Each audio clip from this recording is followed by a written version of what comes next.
Hello my fellow YouTubers and fellow Bond fans. Welcome to this new and improved video from me, Mr. TARDIS11. And if you can't guess what I'm doing by the, colour of my suit and by the poster at the back there, today is the start of a brand new set of videos on this channel. This is now in high quality. If you can put up with my face, then you'll be seeing this in higher quality. As promised, I am going to be re-reviewing all of the James Bond movies.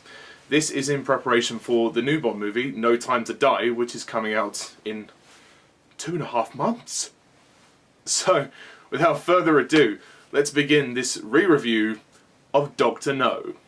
So, Dr. No, directed by Terence and released in 1962. So almost 60 years ago. Oh my god, what they're going to do for this 60th anniversary, who knows? So, Dr. No, the plot of Dr. No. Agent 007 decides to battle against an eccentric scientist, Dr. No, who is determined to ruin the US space program. For this purpose, he journeys to Jamaica to nip in the bud this megalomaniac peril.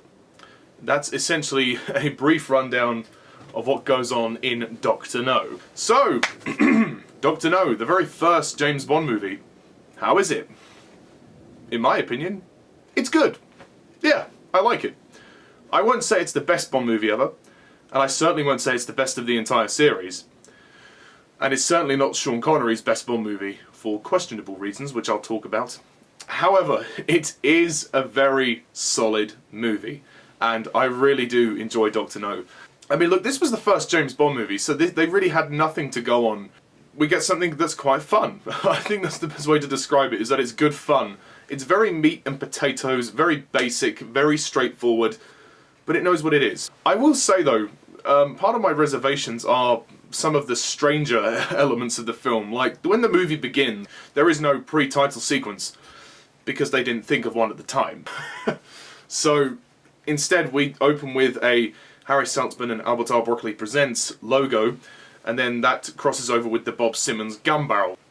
Obviously, Bob Simmons was Sean Connery's stunt double at the time, so he was the one that did the jump in the gun barrel.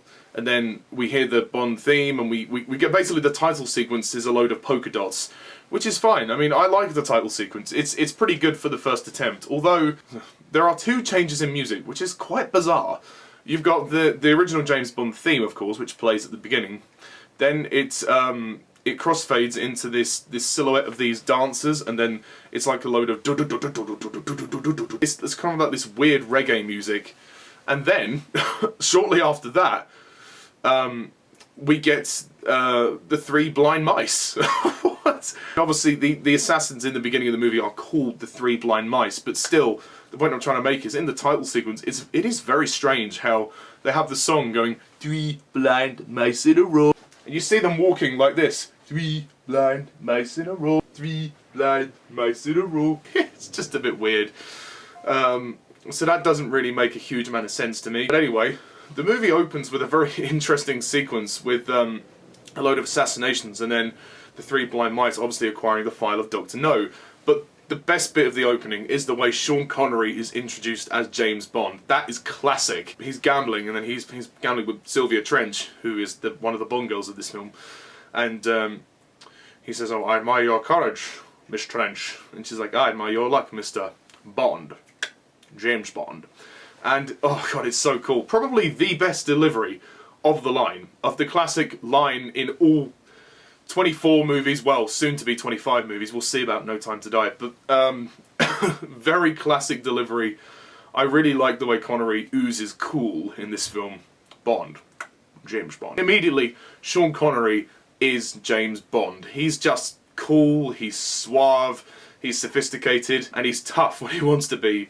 Sean Connery, I mean, he's not my favourite James Bond. My favourite James Bond will always be Daniel Craig, but Connery is up there. I mean, he's just got those elements that make Bond Bond. But I like that this is just like a classic espionage thriller. Like, even the action sequences. I mean, this movie isn't a huge spectacle, but it is an intimate spectacle. And there's some great sequences, like when he's in the car with the driver, and then he has a fight with the driver. He gets the driver to pull over, and he has a fight with him. The scene with the tarantula is kind of stupid. I don't really get why that scene is in there. It's a little bit daft, really, to be honest, but it's an entertaining sequence nonetheless. But it is stupid the way the music cues with it, where it goes dun, dun, dun, dun, dun. A little weird. But Connery is just fantastic in this movie. I still think his best performance is yet to come, but I have no complaints with him here. In regards to the Bond girls, obviously Sylvia Trench, very sadly the actress has passed away now, but she would be, until recently, the only returning Bond girl. She would return in From Russia with Love as well. I'll mention a bit about her appearance there as well in the next review, but I like her in this film, and the moment when Bond stumbles into the, well, not stumbles, when he kind of enters into the room and he sees her playing golf. She's like, oh, what a shame, you made me miss. There's a lot of great chemistry with Bond and the women in this film. There's actually a few more Bond girls than I initially remembered. There's also that Chinese Asian sort of Bond girl. I forget her name, so I do apologise, but she's the one that gets hurled into the taxi at the and then who spits on Bond, which is kind of funny. Of course, the central Bond girl we have to talk about is Honey Rider, played by Ursula Andress. She is absolutely gorgeous in this movie. Oh my god, she is stunning. But as well, she is a great character. They do spend a bit of time to give her a little bit of character depth, what with mentioning about her father, giving her a sort of purpose to be in the movie, that she's essentially going after revenge on Dr. No. I like her moments with Bond in this movie, and I also like the inclusion of Quarrel as well. Quarrel, who's a very good ally in this movie, and Felix as well, Jack Lord as Felix. And I like the way that Bond is introduced to Quarrel when he goes around the back of the bar and has a fight with all the guys, and then he's like, no hard feelings. Some very good moments there. And Jack Lord is probably one of the best Felix lighters. I don't think he's my personal favourite, but I do like him very much. Obviously the locales are very limited in this film because this was the first movie. They don't have a huge budget. But Jamaica is gorgeous, and obviously we are going back to Jamaica in No Time to Die, which is the new movie. So yeah, you're looking forward to that. But it's great here. Also, the scenes on Crab Key are brilliant. There's another action sequence I forgot to mention where Bond and Honey and Quarrel have to fend off against a dragon, and sadly Quarrel dies. But I mean, it's not a spoiler, come on. This movie is over 50 years old now. That's a pretty exciting sequence. Joseph Wiseman, as well as Dr. No, our central villain of the film. He's very good. He doesn't get a huge amount to do in this movie. His screen time is limited to the last 20 minutes. However, those 20 minutes are pretty spectacular. The third act of this movie is really good. I really like the scene at the dinner table with Bond, Honey and Dr. No, where he talks about his planet, he talks about how he works for Spectre and all of that, and Bond throws away that one-liner when he says, oh, world domination, same old dream. Which is quite amusing. But I do think Dr. No himself could have done a bit more over the course of the movie. It's a shame we do have to wait before we get to see him, really. And their final confrontation could have been a bit better. The final fight between Bond and Dr. No is very short, but the climax itself is pretty cool. When they have to stop the rocket, and obviously they have the fight in the nuclear testing facility, which is really cool. There are some minor pacing issues. The movie is a bit slow in the second act, I think, and yeah, I mean, apart from some of its strange things like the tarantula and some of the music choices, there's also this other song which is repeated quite a bit during this film, which is underneath the mango tree, me honey and me. What the hell? This does not fit with the spy espionage feel that they're going for. I know it's meant to be kind of part of the whole Jamaican culture, and I'm not disputing that, but it just feels a bit out of place in a Bond movie. I can see why they've chosen it. And of course, I have to mention the main Bond theme itself. It's just classic, isn't it? I know it's been done and redone over the years, but this is the original version, and it has not lost its mojo, honestly. It is fantastic. I mean, it is overplayed, I think, in the movie. That's probably one of my other criticisms, even more so in From Russia with Love. But as for this film, it works. I mean, I'll let it go because it is the first Bond movie introducing us to the world of James Bond. The story is very much what you would expect, like I said, meat and potatoes, but this movie does a great job at displaying the world of James Bond, and it does it very well, and it lets you know what you're going to be in for. I mean, this movie was the beginning of over 50 years of film, so it's quite an achievement. I would still argue this movie is a landmark in cinema. It is, it really is. But obviously, this movie does not have a title song. I mean, that tradition will come in the next movie, From Russia with Love. But you know, I think to compose a song with the words Dr. No would be a little difficult. Is it a hey or a ho, a high or a low, a yes or a no? You know his name, Dr. No, duh, Dr. No, duh. It can't be done. It's it's a little bit too much of a tall order. I think Terence Young's direction is good.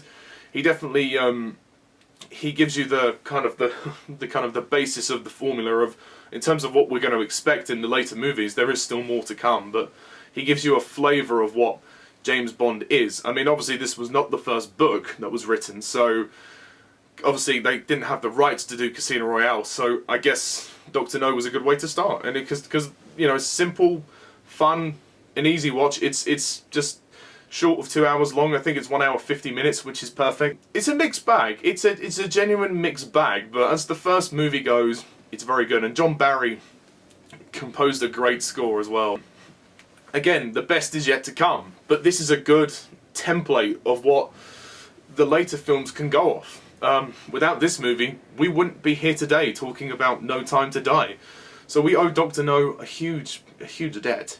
And I think obviously the producers did a great job at getting this train rolling, because little did they know the success that it would bring. But as for the first movie, you know, Dr. No, I really like it. It's a good, solid film. It's not my favourite of the series. It's probably my third favourite of the Sean Connery Bond movies, but I would still have to watch the other ones again, because I've not seen some of them for quite a while. I'm going to be rewatching all of the movies, including, well, watching No Time to Die when that comes out, and doing a review like this for that. But yeah, that's pretty much all I've got to say about Dr. No. As for my final rating of the movie, I'm going to score Dr. No a very solid 8 out of 10.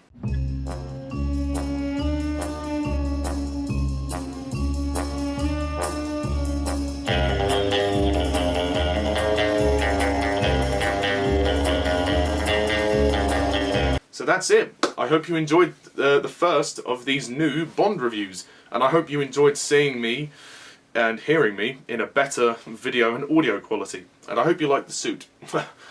That's it for now, folks. Please leave your comments down below. Let me know, what did you think of Dr. No? What's your favourite of the Sean Connery Bond movies? What's your favourite Bond movie? So stay tuned next time for my review of From Russia with Love. I'll fly to you. So, until next time, Bond fans, so long.